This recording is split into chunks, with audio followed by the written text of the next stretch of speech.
Zap English, listening.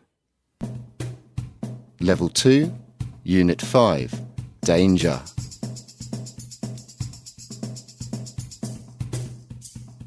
This Real English Listening podcast accompanies the ebook that you can download at zapenglish.com. In this unit, you're going to practice listening to people talking about dangerous situations and conversations about danger. You'll work on your ability to listen to fast and natural speech. Listening Task 1. Listen to Sybil talking about a dangerous situation. Did she think the sea was dangerous when she went in? Well, Katie, here's one. It really was a very dangerous situation. I was in Costa Rica and I was at the beach, and I had not checked before to find out how the current was running in the ocean that day. I am a very experienced swimmer and boarder and body surfer, and I should have known better, Katie, but I think I got a little ahead of myself. And I got my foot in the water, and it was absolutely lovely. And I saw that there were big waves out a little bit farther. But I sort of just lay down in the water, and very, very quickly the water carried me out into the current. And I found that I could not easily get back into shore. And the waves were very irregular, which means that I couldn't body surf on them. So that meant that I had to decide which way I was going to try to make it back to shore. And the traditional wisdom is to go diagonal out of the current.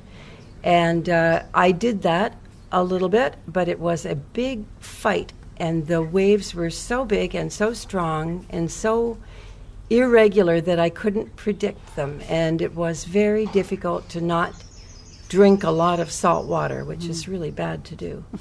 So it took me a very long time to get out of it. I'm very lucky that I was a good swimmer and I managed to get out of it, but that was a dangerous situation. Listening Task 1. Answers.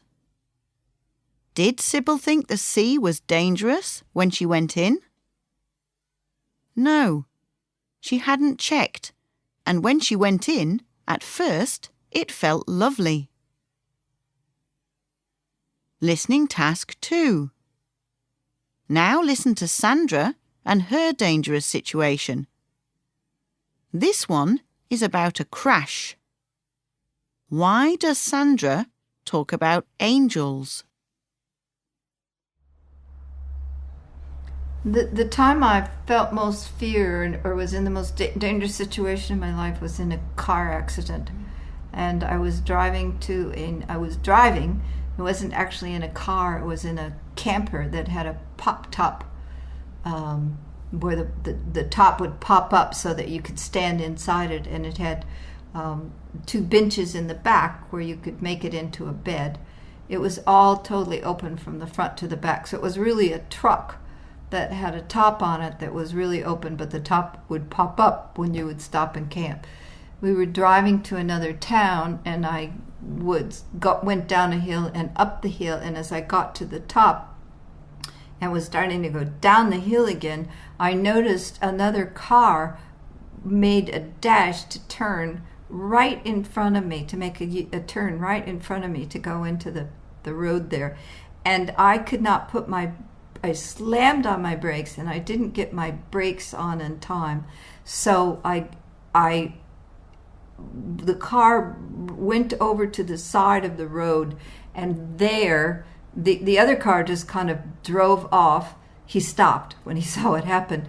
But there, the car, the truck, wheels were rocking from one side to another. And I thought, oh my God, are we going to go over, because it was a long, high hill, and I was very, scared. What's going to happen? All this is happening so fast you don't even know what you're thinking. So as the car did tip. And we rolled over 3 times. And I got thrown to the back. Neither my husband or I had car seats on, or car Safety belts. safety belts. Thank you, safety belts. And so I got thrown to the back, and the top popped up, and my husband flew out. So he flew about 20 feet into the air and landed at the bottom of the hill. And as I'm rolling, I don't hear a sound. I think when you go into shock, I don't know, but I felt like I was in a cloud and angels were guarding me, because every time the car would roll again, I would look at my body and there was no blood. And I thought, what a miracle. And then it would roll again. And then, I still didn't feel any hurt or any injuries. This happened 3 times. I think that I was not hurt so much because I was thrown back to the 2 seats that make up into the bed, so they were quite cushioned, but I'm rolling around in there. And the car finally landed, and I think, oh, wow, thank God.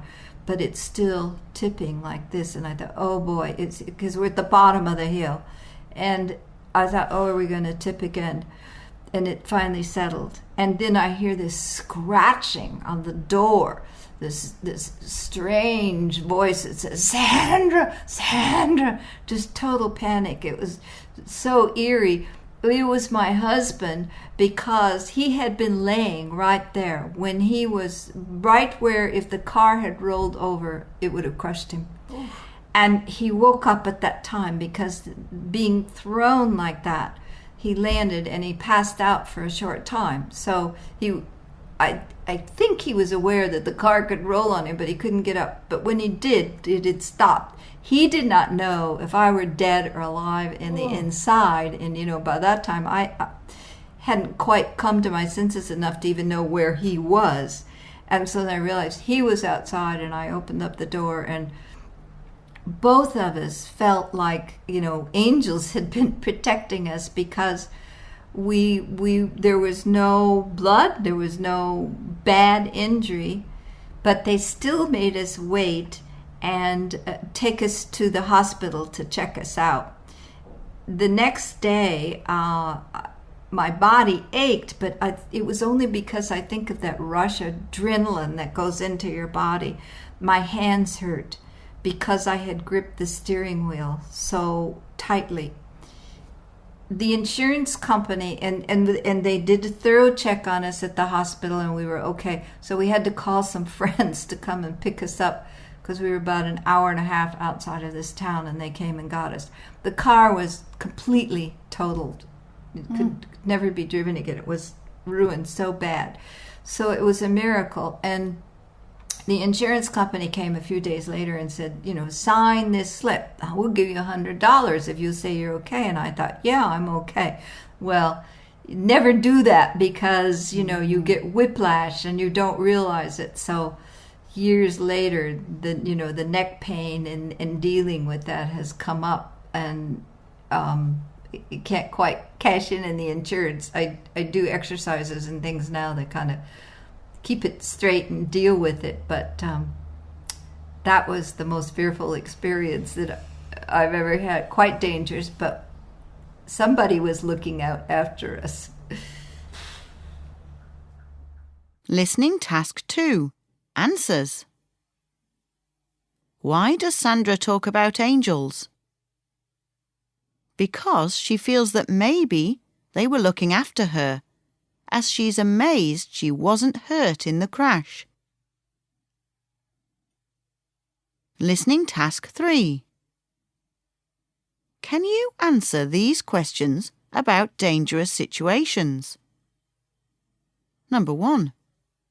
What should you do if you drive your car into deep water, like a lake? Number 2. What should you do in an earthquake? Now listen to a recording of Tom answering the same questions. Does he say the same as you?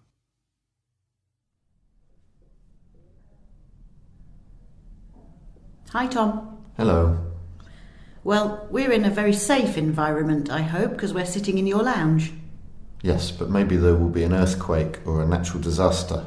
Well, I hope not, but if there is, we're going to talk about 2 dangerous situations, and you mentioned an earthquake.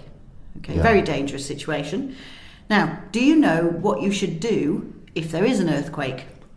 Yes, because I was in an earthquake in Thailand and I researched it afterwards. And you should stand in a door arch is one of the things. If you can't get out of the building quickly, you need to stand in a door because it's one of the strongest structures in a room.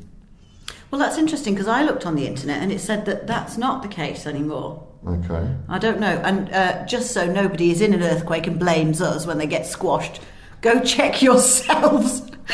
When you're listening to this, go check yourselves. But I read that you should drop, so get low to the ground, cover. So, for example, if there's a table or some furniture, you should get under that and take hold of something so that you can't be thrown around. Because, apparently, according to what I read, the most dangerous thing in an earthquake is things flying around and hitting you. Yeah. So, if there's no furniture, you should get low, near to the ground, next to an inside wall, because those are the strongest walls in a building. Okay. The outside wall is more likely to fall. God, and we're on the 12th floor here, so you don't want to fall 12 floors. No, you don't. Okay. So, yeah, according to this website, can't remember what it was called, but it said doorways are not the safest places to be. Okay, well, I remember that. Yeah. It's like when they tell you to eat eggs, and then they tell you not to eat eggs because Yeah. they're dangerous. Okay, so that was one dangerous situation, earthquake. Let's see. Wow, it's wind. Is Yeah. that dangerous? Could be. Right, imagine you're in a car and you accidentally go off a bridge and you drive your car into some very deep water. What should you do? I know this one because I've seen this on some kind of television program. What you Okay. need to do is you actually need to do what the last thing you would imagine you need to do. You need to open the window and let the water in. Wait until the water has filled up the inside of the car and then open the car door.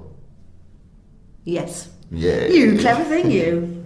Yeah, exactly.